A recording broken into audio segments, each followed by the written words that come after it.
Que el Señor te bendiga y te guarde. Te habla tu hermano Dagoberto Ramírez. Me encuentro acá desde este lugar de oración con el propósito de compartir una palabra de Dios que sé que te va a bendecir. Hoy quiero hablar acerca del misterio de la Trinidad. Pero antes de empezar, quiero invitarte a que si no te has suscrito al canal, te suscriba, le dé like al video y lo comparta con alguien más. También quiero agradecer a todas aquellas personas que nos han apoyado. Gracias a Dios y a ustedes hemos llegado a los 1000 suscriptores y creemos que con la ayuda de Dios seguiremos creciendo. Hablar de la Trinidad, lo primero que debemos de entender es que es uno de los más profundos misterios de la divinidad. Cuando se trata acerca del estudio acerca de Dios, debemos entender que Dios es un ser infinito y que nosotros somos seres finitos, por lo tanto, no podemos comprenderlo a plenitud. Y eso pasa con la Trinidad.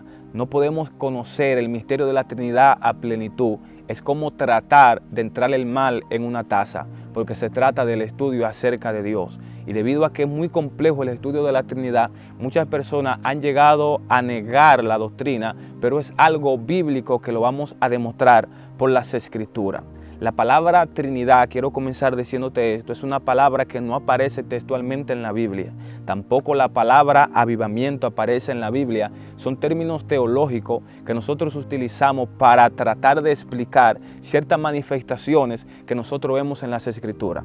Por ejemplo, en el libro de Mateo, capítulo 4, nosotros vemos un reflejo de la Trinidad. Porque en el bautismo de Jesús nosotros vemos a Jesús presente que está siendo sumergido y sacado del agua. Vemos al Espíritu Santo que desciende en forma corporal como paloma y también escuchamos la voz del Padre que dice: este es mi Hijo amado en quien tengo complacencia.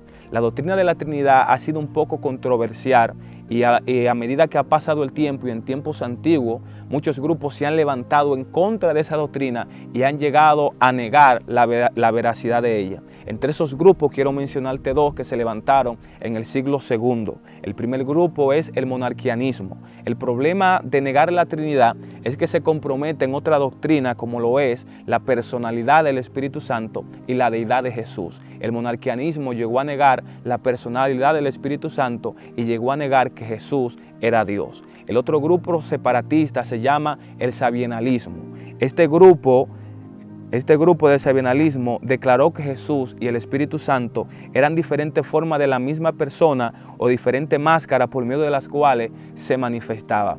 Es decir, que no llegó a comprender la veracidad de una Trinidad en un Dios. La palabra Trinidad o la Trinidad de Dios no significa que en el cielo hayan tres dioses. Significa que en el cielo hay un Dios que se manifiesta a través de tres personas. La persona del Hijo, la persona del Padre y la persona del Espíritu Santo de Dios. Ahora bien, ¿qué nos dice las Escrituras acerca de la doctrina del Espíritu Santo? ¿Es bíblica esta doctrina o es una herejía? Vayamos a las Escrituras. Primero vamos a ir al Antiguo Testamento. Algo que debemos notar es que en el Antiguo Testamento no hay una revelación de la Trinidad, aunque sí nosotros vemos las entidades, porque allá aparece el Espíritu Santo, el Espíritu de Dios. Jesús aparece en el Antiguo Testamento, aunque no en una forma revelada como en el Nuevo, y comúnmente nosotros vemos al Padre.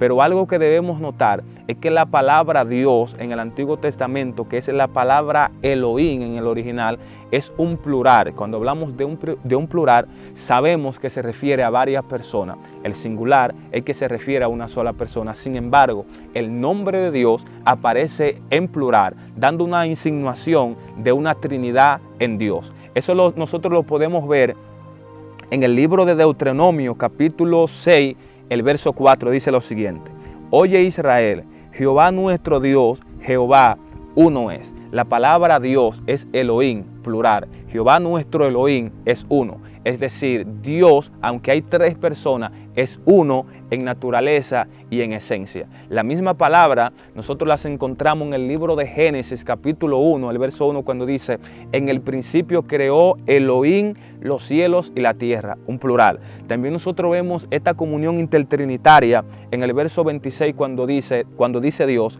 hagamos al hombre a nuestra imagen, conforme a nuestra semejanza. Dios no está diciendo: yo voy a hacer al hombre nombre, Dios está diciendo hagamos. Es decir, hay una reunión intertrinitaria donde el Padre está diciéndole al Hijo y al Espíritu Santo, vamos a hacer al hombre conforme a nuestra semejanza. Es decir, que en el Antiguo Testamento nosotros vemos un fundamento de lo que hoy nosotros llamamos la Trinidad. También en el Antiguo Testamento nosotros tenemos un fundamento bíblico para apoyarnos en la doctrina de la Trinidad. Primera carta de Juan capítulo 5 verso 7 dice lo siguiente: porque tres son los que dan testimonio en el cielo, el Padre, el Verbo y el Espíritu Santo, y estos tres son uno. Tres son los que dan testimonio en el cielo. ¿Quién? El Padre, el Verbo, que es Jesús. Libro de Juan capítulo 1 verso 1 dice: en el principio era el Verbo era con Dios y el Verbo era Dios. Más adelante dice: y aquel Verbo se hizo carne y habitó entre nosotros y vimos su gloria, gloria como el unigénito del Padre. Y dice, aunque son tres personas, son uno en esencia y en naturaleza. También nosotros lo vemos en el libro de Lucas capítulo 3 verso 21, que también habla acerca del bautismo de Jesús. Dice: aconteció que cuando todo el pueblo se bautizaba, también Jesús, el Hijo, fue bautizado, y orando el cielo se abrió y descendió el Espíritu Santo. Ya vimos al Hijo que está siendo bautizado, y lo segundo, vemos al Espíritu Santo sobre él en forma corporal como paloma, y vino una voz del cielo que decía, ¿de quién? Del Padre: tú eres mi Hijo amado, en ti tengo complacencia. Es decir, que en el bautismo de Jesús nosotros vemos reflejada la Trinidad de Dios.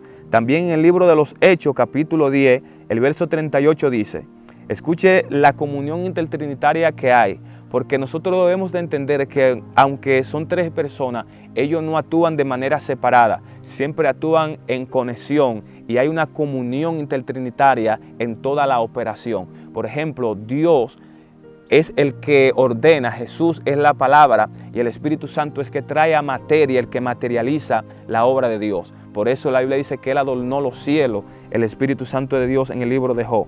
Aquí dice, Hechos 10:38, como Dios ungió con el Espíritu Santo y con poder a Jesús de Nazaret. Escuche lo que dice aquí: Dios el Padre ungió ¿con quién? Con el Espíritu Santo. ¿A quién? A Jesús, al Hijo. Es decir, que el verso habla de una comunión intertrinitaria y habla acerca de la Trinidad y cómo éste anduvo haciendo bienes y sanando a todos los oprimidos por el diablo, porque Dios estaba con él.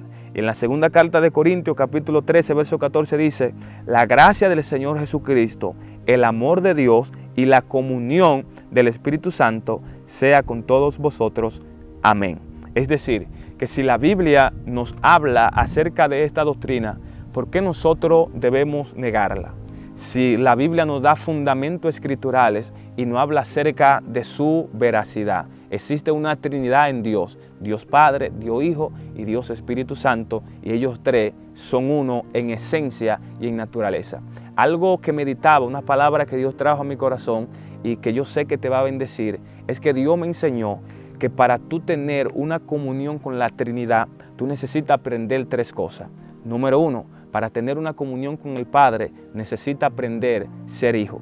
Número dos, para tener una comunión con el Espíritu Santo, necesitas ser amigo.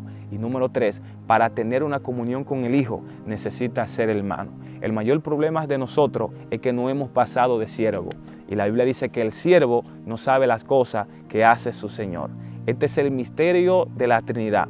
Yo te invito a que busques tu Biblia, los textos bíblicos que yo te cité, lo analices y sigue estudiando acerca de la veracidad de esta doctrina. Espero que esta palabra haya bendecido tu vida. Quiero invitarte nuevamente a que si no te has suscrito al canal, te suscribas, le dé like al video y lo comparta con alguien más. Muchas bendiciones.